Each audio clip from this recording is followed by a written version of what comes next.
We are currently in the season of Lent, and we previously spoke with the Catholic Diocese of Grand Rapids, who mentioned that this year was a jubilee, a holy year with special importance.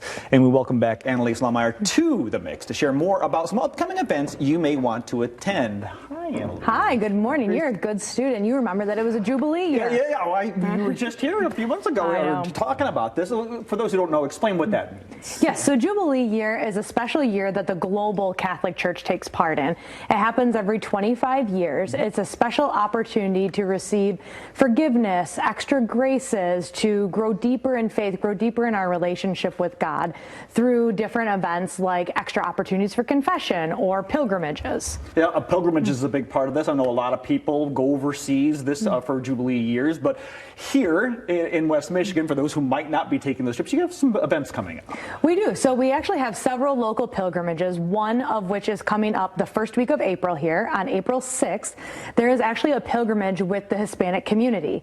And this is going to be a very unique experience. They're going to process from the shrine of St. Francis Xavier and Our Lady of Guadalupe Catholic Church on Brown Street here in Grand Rapids and walk approximately 2 miles to the Cathedral of St. Andrew.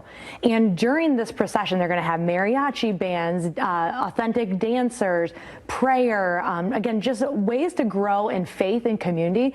And so while it's specific to the Hispanic community and seeks to draw together the Hispanic community in West Michigan, everybody is welcome. And so if you're looking for a really unique cultural experience, especially it's over spring break, so if you're looking for something to do with the kids, I really invite you to join us on Sunday, April 6th.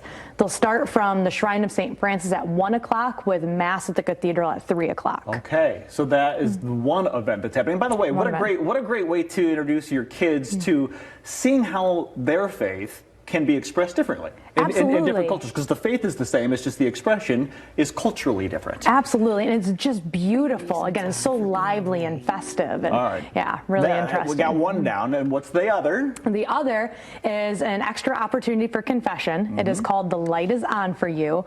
That takes place on April 3rd from 5 to 8 p.m.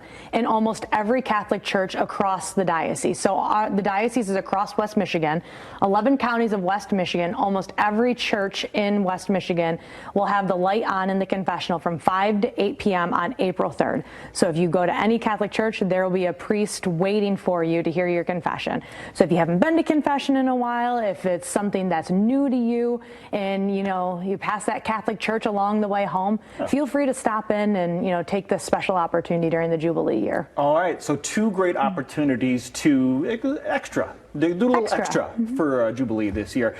Now, what everyone else is talking about, though. Everybody. You know what I'm going to ask about, right? Fish fries. Fish fries. Fish fries. Everybody wants to know about all the fish fries. Obviously, they're everywhere. They are. Yeah. So what should people expect? I mean, how do we know where to go and when to go? I mean, do you have a favorite? I don't want you to play favorites. I'm going to plead the fifth on TV.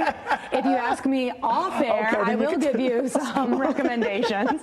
It's good not to play favorites, but the fish fries are everywhere. So obviously that's a big part of this as well. Before you leave, though, what can people draw from Lent? Just overall, why this season is special. Absolutely. So it's a perfect opportunity for us, again, to look inward and say, what is preventing me from my relationship with God? What are those material things standing in the way? And so it's not always about giving up chocolate or giving up coffee. Maybe it's a fast from social media. One of the really cool ideas I heard from one of my colleagues is that her family was turning off screens 2 nights a week. So in the same way that there's Taco Tuesday, there's a no screen Monday. Okay. And so they're doing that as a family, as a way to just grow together. Maybe that means extra time for prayer because there's not screens involved, or time to read scripture together. And so it doesn't necessarily have to be giving up something material. You can also look at different ways to grow in faith during this time. So again, maybe it is attending The Light is On for You and coming back to confession. Our church doors are open year round, but Lent is also a perfect opportunity where I think we just take that extra moment and pause and say, okay, it's time for me to come back. It's time for me to find God in my life again. He's always been there, but what's that thing that's preventing me from seeking him in the same way that he's seeking me. Well, this is something that, as you mentioned, the church does year round, but this time of year is a key time and a very good time to look inwards and see if maybe the diocese has something for you. Well, a lot of great information for you out there. And of course, if you want to get more, you can find it online, grdiocese.org for more. We'll be right back.